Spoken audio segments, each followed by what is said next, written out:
আলহামদুলিল্লাহি রাব্বিল আলামিন ওয়াসসালাতু ওয়াসসালামু আলা রাসূলিহিল কারীম ওয়া আলা আলিহি ওয়া সাহবিহি ওয়া তাবিঈন আজমাইন। ঐতিহ্যবাহী বরিশাল জেলার গৌরনদী প্রাণ কেন্দ্রে আজকের এই পথসভার উপস্থিত প্রিয় এলাকাবাসী, আমি আমার এবং আমার প্রিয় সংগঠনের পক্ষ থেকে আপনাদের সবাইকে কৃতজ্ঞতা এবং শুভেচ্ছা জ্ঞাপন করছি। আমরা কার্যত বরিশাল যাওয়ার পথেই রয়েছি। রাস্তায় তাৎক্ষণিকভাবে রাতে অসময়ে আপনাদেরকে কষ্ট দেওয়া হয়েছে, এদিকে আবার রাস্তা বন্ধ আছে, এই জন্য কথা আমি বাড়াবো না। আপনাদের দুর্ভোগ এবং কষ্ট বাড়ানো আমার পছন্দ নয়। আমি শুধু আপনাদের কাছে কিছু বিনয়ী আবেদন রেখে আমার কথা শেষ করব। এর রাতেও আপনারা এখানে এসেছেন, আমাদেরকে ভালোবেসে এসেছেন, সঠিক? আলহামদুলিল্লাহ, আমিও আপনাদেরকে ভালোবাসি। আমাদের এই ভালোবাসা হচ্ছে শুধু আল্লাহ রাব্বুল আলামিনের জন্য। আল্লাহর হাবিব বলেছেন, যারা পরস্পরকে আল্লাহর জন্য ভালোবাসে আল্লাহ তাদেরকে তার জান্নাতে জায়গা করে দেবেন। রব্বুল আলামিন আমাদের এই ভালোবাসাকে তুমি কবুল করো। তুমি একটা দেশে আমাদেরকে পয়দা করেছো, আমরা তোমার কাছে কৃতজ্ঞ। আমরা এই দেশটাকে ভালোবাসি, দেশের মানুষকে ভালোবাসি। আমাদের সাজানো বাগানে মাঝে মাঝে কিছু নতুন পেঁচা ঢুকে যায়, ওই পেঁচাগুলো ঢুকে আমাদের বাগানকে এলোমেলো করে দিতে চায়।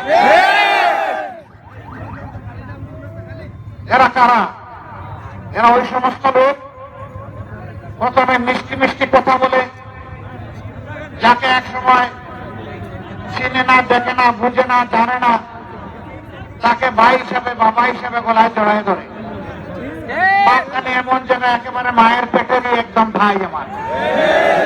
কিন্তু তার হাতে যখন সময়ের চাবি চলে যায় তখন আর আমাকে সে পাত্তাই দেয় না। কেন দেয় না? তার কারণ হচ্ছে তারা আল্লাহকে ভয় করে না। তারা সত্যিকার অর্থে মানুষকে ভালোবাসে না।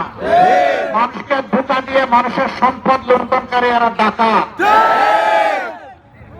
এরা মানুষের ইজ্জত লুণ্ঠন করে, সম্পদ লুণ্ঠন করে, জীবন হরণ করে, মানুষকে খুন করে, গুম করে।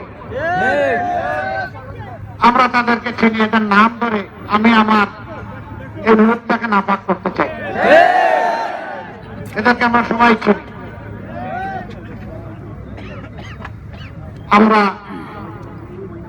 এমন একটা দেশ প্রত্যাশা করি যে দেশের জন্য এই 2024 সালে 1500 কম বেশি আমাদের সন্তানেরা জীবন দিয়েছে। 24,000 লোক বন্ধ হয়েছে, 2 নয়ন হারিয়েছে, হাত কাটা গেছে, পা কাটা গেছে, মেরুদণ্ডে গুলিবিদ্ধ হয়ে হাসপাতালের বেডে অবশ হয়ে পড়ে আছে। তারা এমনি এমনি জীবন দেয়নি। এরা 2 ডানা মেলে পড়েছিল, বুকের ভিতর তুমুল ঝড়, বুক পেতেছি গুলি খড়। এই ঝড়টা কি ছিল? এই ঝড় ছিল মানবতাকে দলিত মণ্ডিত করে পায়ের নিচে ফেলে দেওয়া হয়েছিল। এরা মানুষ হিসাবে বাঁচতে চায়, মর্যাদা নিয়ে বাঁচতে চায়, বাংলাদেশকে এগিয়ে নিতে চায়, বৈষম্যহীন বাংলাদেশ দেখতে চায়, মানবিক বাংলাদেশ গড়তে চায়, দুর্নীতিমুক্ত বাংলাদেশ গড়তে চায়। সকল স্লোগানের সাথে আমরা পূর্ণভাবে একমত। এরা আমাদের সম্পদ। আমরা চাই এই জাতির ভাগ্য আমাদের যুবকদের হাতে তুলে। আমরা এই দেশকে নষ্ট করেছি আমাদের বুদ্ধির পেশ দিয়ে, লুট দিয়ে, লালসা দিয়ে, হিংসা দিয়ে, ক্রোধ দিয়ে।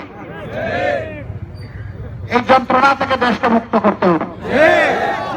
বাংলাদেশ জামাতে ইসলামী এই লক্ষ্যে কাজ করে যাচ্ছে।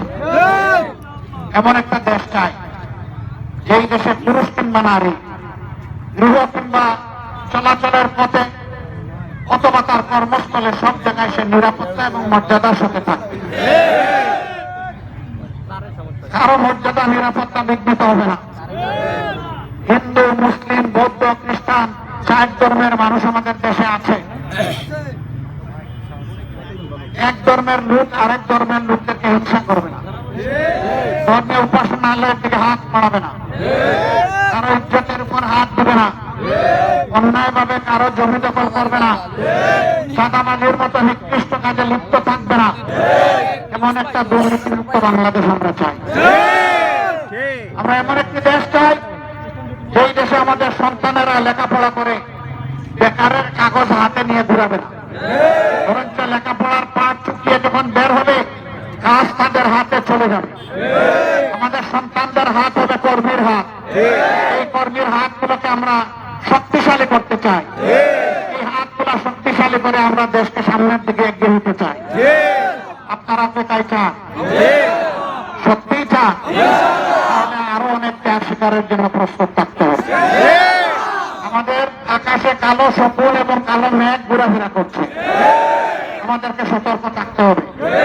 আমাদের অঙ্গীকার আল্লাহ তাআলার দরবারে, যে দেশে আল্লাহ আমাদেরকে পয়দা করেছেন, জীবন দিব এই দেশের 1 ইঞ্চি মাটি কাউকে দেব না।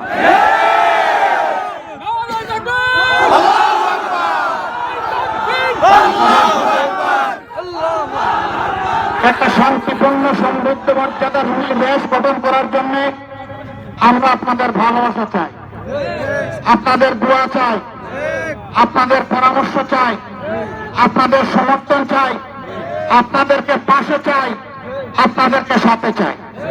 আপনারা কি আমাদের সাথে থাকতে রাজি আছেন?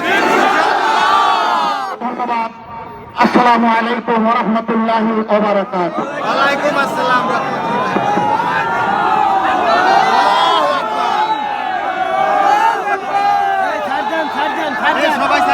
সম্মানিত ওরা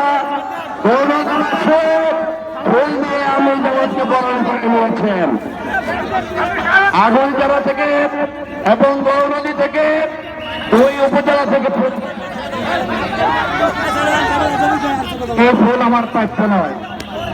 এই এলাকায় যদি কোনো শহীদ পরিবার থেকে থাকেন, আমি সেই শহীদ পরিবারের জন্য আর মুক্তির আন্দোলন সংগ্রাম করতে গিয়ে যারা পঙ্গু হয়েছেন তাদের জন্য ফুলের তোড়া দেখে আমি উপহার দিয়ে চলে যাচ্ছি। আসসালামু আলাইকুম ওয়া রাহমাতুল্লাহ। একজন শহীদ আছেন, তাদের পরিবারের জন্য আমার এই উপহার। জিন্দাবাদ জিন্দাবাদ জিন্দাবাদ।